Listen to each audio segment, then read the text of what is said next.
I described him today as Santa Claus. He's coming, and his sled was full of all sorts of stuff. Now he's taking off back to the North Pole. He's going to sort it out, and then he's going to call us.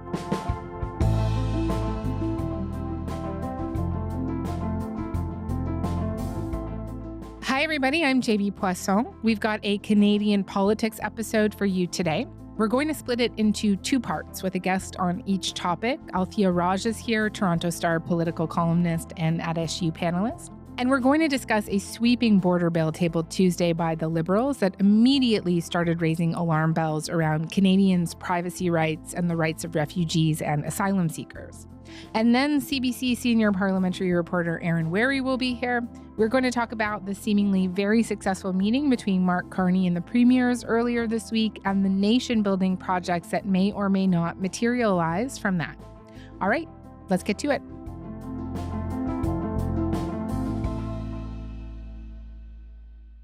Althea, thank you so much for coming on. Thanks for having me. This bill is called the Strong Border Act. It is quite sweeping, 16 parts. The bill updates existing laws to bolster our response to national and economic security threats while enhancing the integrity and fairness of our immigration system. You wrote about it yesterday, and you wrote that it tries to appease the Trump White House and put Canadians' privacy rights and those of asylum seekers on the chopping block. So why don't we pull that apart here? First, why do you think it tries to appease the Trump White House?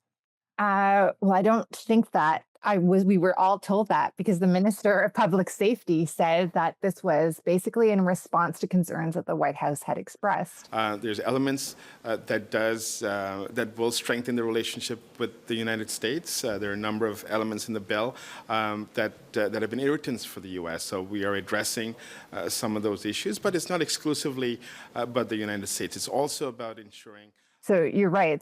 It's a sweeping bill. It's 140 pages. And some of the measures deal with giving border enforcement agencies more tools to allow them to do their work, to allow them to crack down on organized crimes.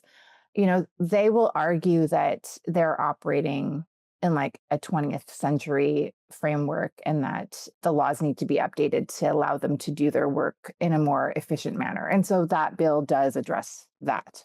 Among some of the key changes are new powers for border officers to examine goods destined for export, to prevent the transport of illegal goods, such as stolen vehicles. Law enforcement and intelligence agencies will also have some new tools to stop the flow of fentanyl and its precursors.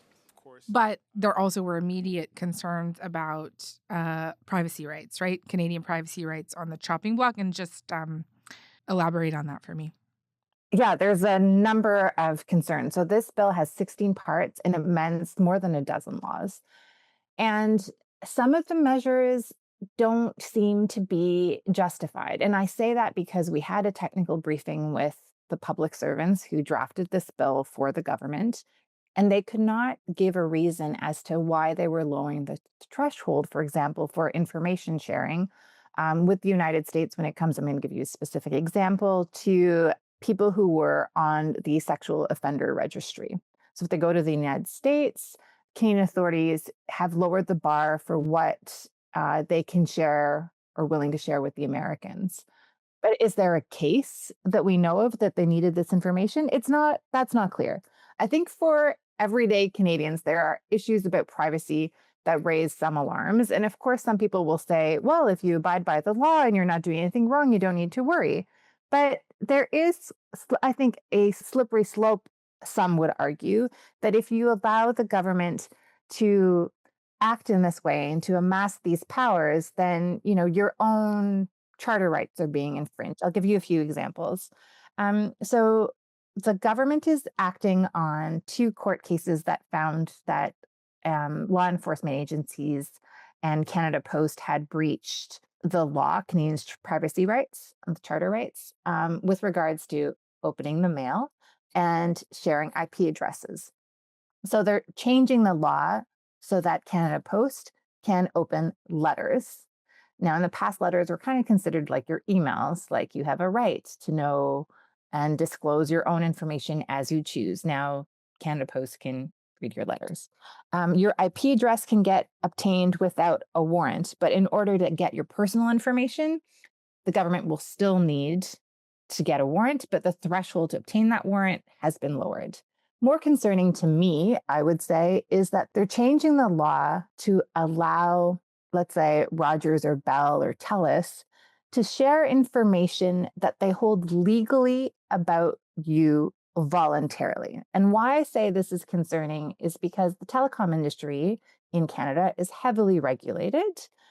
And if the government is saying, well, I could go get a warrant to get this information, but you could also just give it to me voluntarily. Oh, and in the law, I will protect you from being sued either civilly or criminally if you give it to me.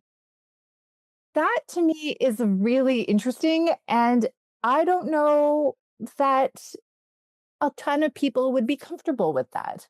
And what are civil liberties groups saying about it?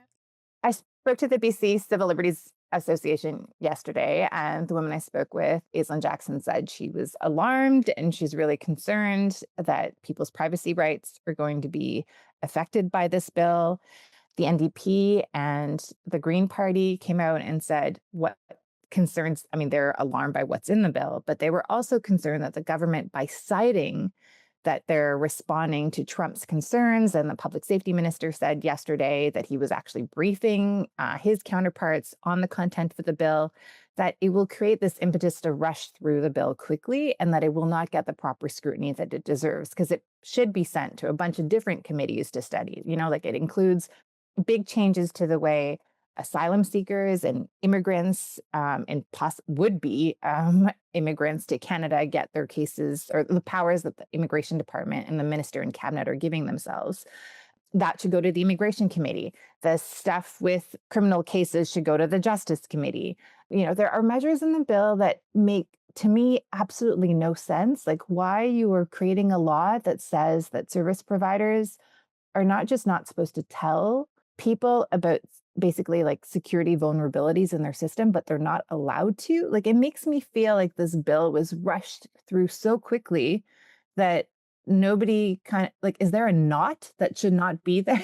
Yeah, I mean, also, I know neither of us are lawyers, and I'm sure that there will be more people in the coming days that have more to say about this. But I was kind of under the assumption that a lot of this stuff was already decided in the courts, that the Supreme Court had already kind of come down on stuff like IP addresses. So I am a little bit confused about some of these.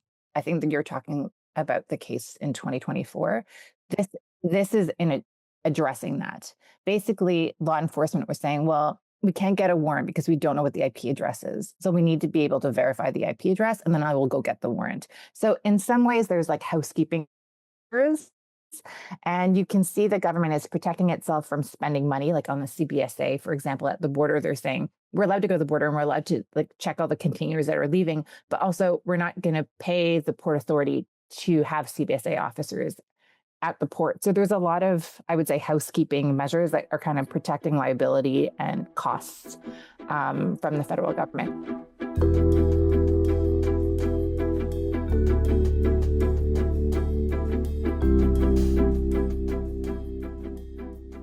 On the asylum stuff, can you just explain to me what it is that they're trying to accomplish in this bill, like around refugees and asylum seekers? The biggest change, well, I guess there's two parts that are quite interesting. On asylum seekers, so last year, you'll probably remember that the federal government changed a lot of the ways that permanent residents and students basically could apply to become citizens.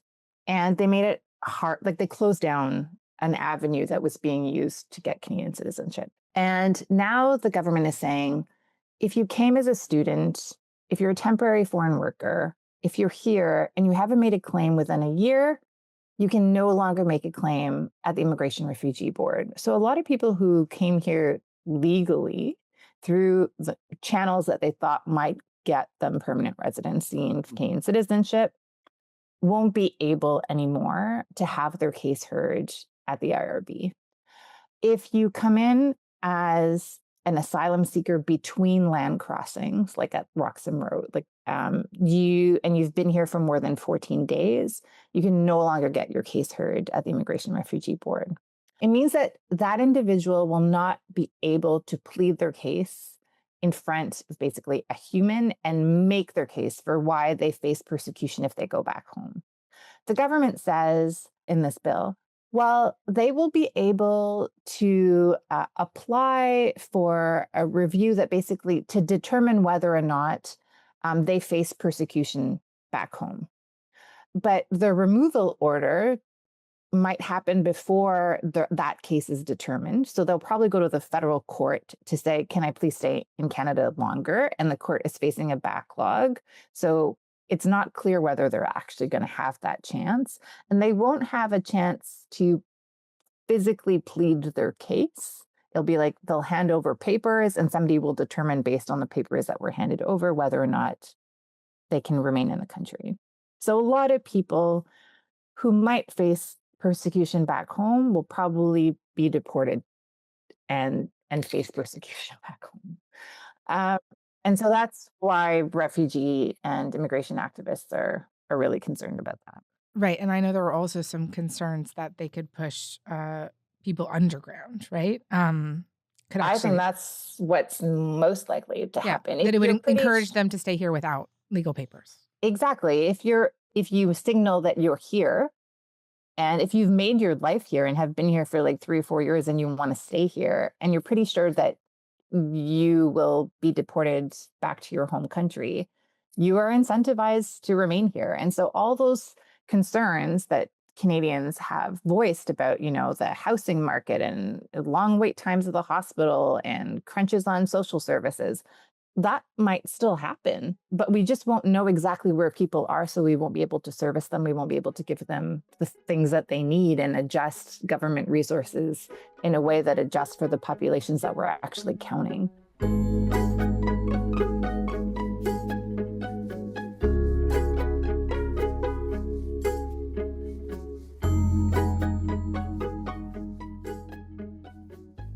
I think also this bill, it also is doing some stuff that's similar to what's happening in the U.S. with student visas, right? Yeah, so one of the things that the government is giving itself the ability to do is to kind of suspend, nullify, cancel a whole bunch of immigration documents en masse. So like we have seen in the United States, where Donald Trump's administration is trying to cancel student visas, the government is basically giving its ability to do very similar things here. Now, that could be for the similar reasons as the United States, or it could be like, oh, we think there's a fraudulent immigration consultant that has put in all these cases from India, and we're just going to cancel them in the sweep of a hand. But, when you give cabinet broad sweeping powers and you don't define what the public interest is, because it's undefined in this legislation, then I think it also raises a bunch of concerns and questions need to be asked. What's going to happen to this bill now? Like, obviously, it's not a done deal at the moment. Absolutely not. So the minister actually said on Wednesday that the bill will get a full committee review. As part of the bill, as it goes through the system, as it goes through Parliament, as it goes through the committee process, we look forward to perspectives, including First Nations, Inuit, and Métis perspectives on the bill. Their committees have not been struck on Parliament Hill yet, so that probably means that nothing's going to happen for several months, which is probably a really good thing. That being said, the government could find a willing partner, let's say in the Conservative Party, because at the moment there's no NDP in committees. There would only be the Bloc and the Conservatives. And then depending on whether or not, that party supports some of the things in this bill, it may not get, the scrutiny that, had the NDP been there, because they're the ones that have voiced a lot of criticisms about this bill, would be demanding. So I don't know exactly what the scope of review will be, but the government has committed to review. I think they may have been caught a little off guard by some of the comments on the bill. Okay. Althea, thank you so much for this. Something we definitely going to keep on top of. Appreciate it. No problem. Thank you, Jamie.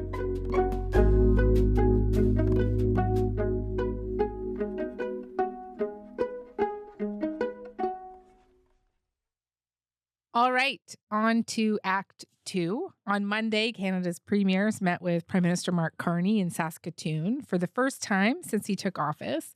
And the vibes from the premiers coming out of the meeting seem to have been pretty fantastic. To talk a bit more about that, I am here now with Aaron Wary. Hi, Aaron. Hey, Jamie. By all accounts, this seems to have been a really great meeting. Hey, what do you make of the way we've heard the various premiers talk about the conversations that they had with Mark Carney this week? Yeah, look, it was pretty positive after that meeting. I think Doug Ford referred to Mark Carney as being like Santa Claus and talked about it being, the best meeting the premiers and the prime minister had had in 10 years. Best meeting I've had in 7 years. And there was no expectations that the prime minister was going to come out and say, you get that project, you get that project. It was a great discussion. Now, we were all talking. Now it's time to put it into action. All of us are responsible. But I thought it was an incredible meeting, great communication. A time frame that may or may not apply to one specific former prime minister in particular. And everybody seemed to be on the same page and enthusiastic about the possibilities. So I think that this meeting here today of the First Ministers representing Canadians from different walks of life is an important step forward for us being able to have that showdown with China, have that showdown with the Trump administration, and make sure that you and your jobs come out on top. He's not afraid to mention the word pipeline and in conjunction with oil and gas. And all of that is a dramatic improvement over what we were witnessing from even just 6 months ago.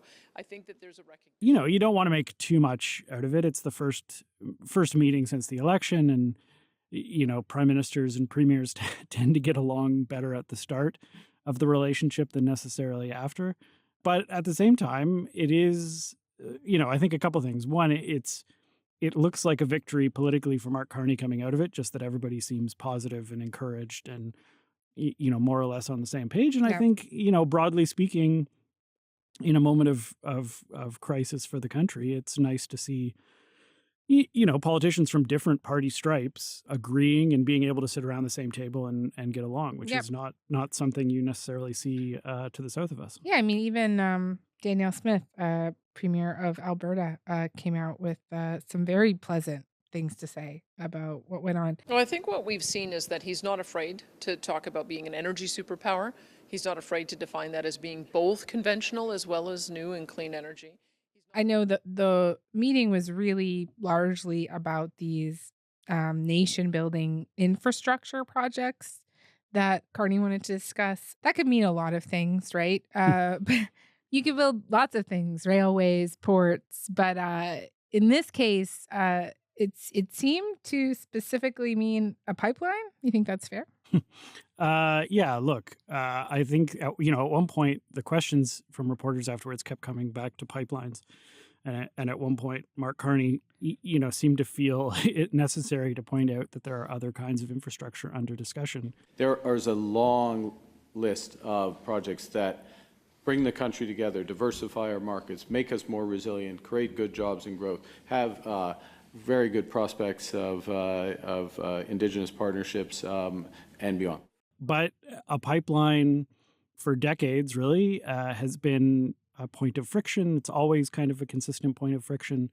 And so discussion sort of naturally gravitates back to, is it going to be possible to build one? How would it be built? Who is going to build it?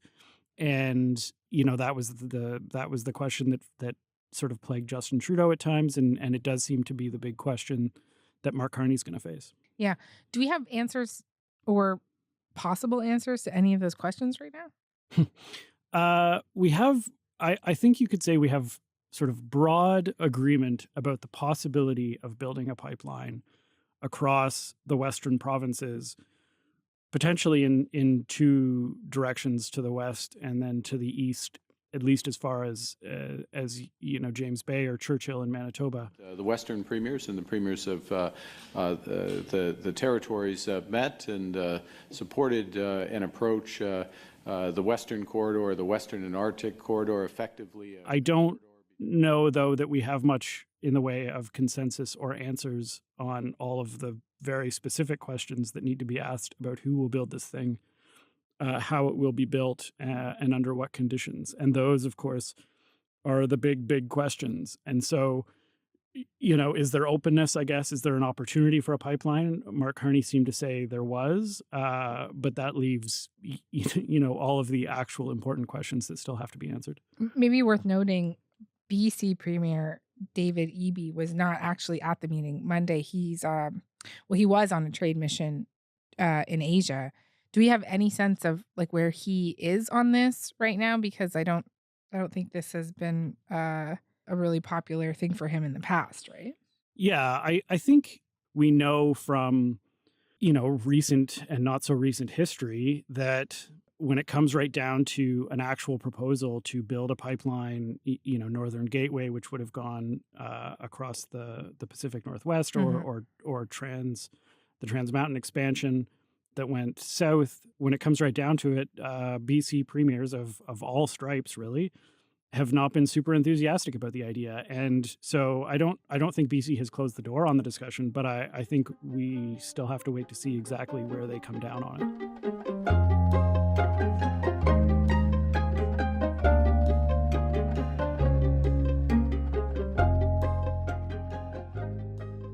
Obviously, I know Danielle Smith wants this pipeline. Who else wants this pipeline? I think that is a big question. I think there's sort of this general idea that, more pipeline access for the oil industry would be an economic benefit for them.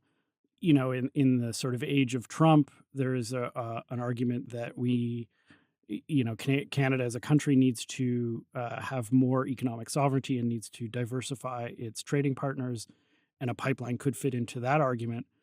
But there is no one at this very moment saying, I would like to build a pipeline. In particular, no private investor saying, I would like to build a pipeline.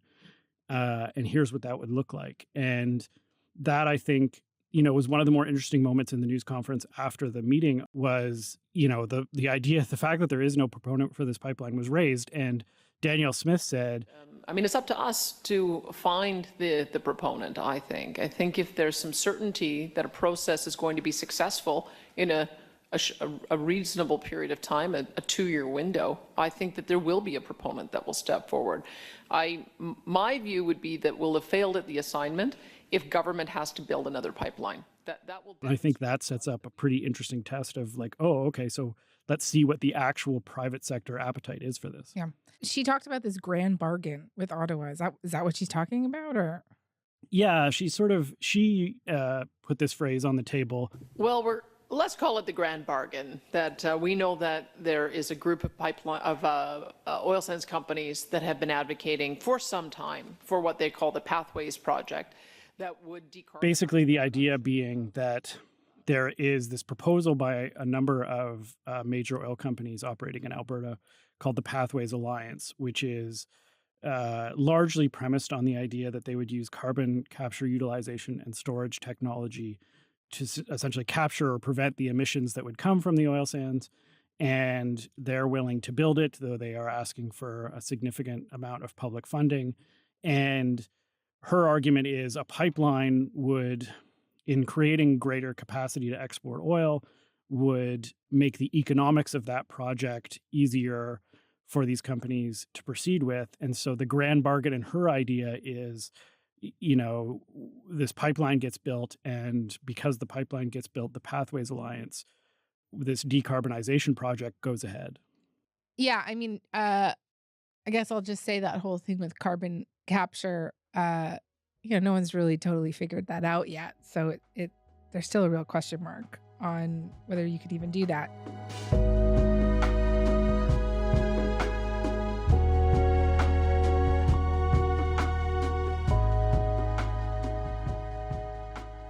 Aaron, you wrote this really interesting piece where you compared this meeting and the rhetoric around it to what we saw under the last Prime Minister, under Justin Trudeau. And I just wanted to talk to you about that because there are some pretty interesting parallels. And can you just give me a bit of a refresher on how Trudeau approached the pipeline question when he took office, and also having these sorts of discussions with the provinces? Yeah, so Justin Trudeau, it's funny, I think, to remember because he has been portrayed by his Conservative opponents as this sort of anti-oil zealot, climate radical, that he came into office saying, he supported pipeline development, but he viewed it in terms of social license, that you needed to get social license to build one. And I don't know that he ever used the phrase grand bargain, but that is essentially what he presented, which was we're going to get a pipeline built to the West Coast, to Tidewater, but that is going to come along with serious climate policy, in particular a price on carbon emissions. And that's, that came to be viewed as his grand bargain. And so I think, part of what was interesting this week is, Danielle Smith says, we need a grand bargain on oil and climate policy. And I think a lot of people fairly would look at that and say, I thought we already had a grand bargain on climate and oil policy. What happened to that one? Mm-hmm. And my first question would be, what does a grand bargain look like now, and how is it going to be more durable than the last one? So given all that, how long do you think that these positive vibes will continue? Are we really in this kind of new era of intergovernmental relations, or is this just kind of a honeymoon phase? So, I mean, the cynical take would be it's not going to last very long.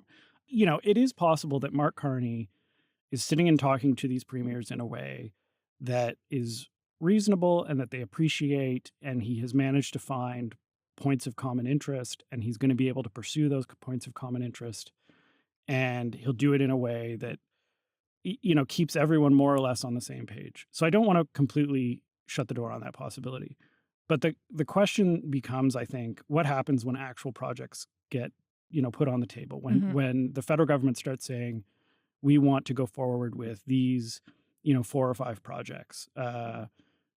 First of all, do some projects get left off the list? And does that frustrate premiers? Does that lead to resentments?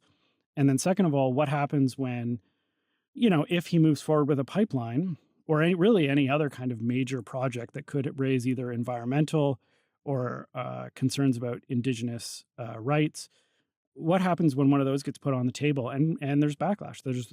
There's complaints about it. There's, people raising concerns about how it's actually going to work in practice. Yeah. I think, one of the things we're running up against is, at the end of the Trudeau government's time in office, the argument was, Justin Trudeau is the problem here. Once you remove Justin Trudeau from the equation, 100 pipelines will bloom. Yeah. And the evidence, the pre-Trudeau evidence suggests that's just not the case. Part of the reason Trudeau was pushing social license and this sort of grand bargain on oil and climate is because it had gotten so hard to move forward with pipelines, because there were environmental concerns, because there were concerns about Indigenous rights. Mm-hmm. The Northern Gateway proposal to build a pipeline across the Pacific Northwest didn't seem like it had much hope of moving forward. Mm-hmm. Keystone XL, very famously in the United States, had stalled out. And so, I think we are potentially going to run up into a bit of a wake-up call that actually, Justin Trudeau wasn't the reason pipelines weren't being built. There were a lot of other questions that had to be answered. Right. And even in this new political climate, even if there's an appetite for more nation-building projects, all those underlying issues are very much still present today. Yeah, exactly. A classic case of easier said than done. Exactly. I do think there is, Trump has changed the equation in many ways, and there are lots of arguments for going forward with things, and there might even be more public buy-in. But, as soon as there's a pipeline project on the table, the first question is going to be, okay, well, what does that mean for Canada's emissions? What does that mean for Indigenous rights and Indigenous communities across the route? So, these questions didn't disappear, and they're not going to disappear unless, they're actually dealt with. Okay. Aaron Wary, thank you very much. Anytime.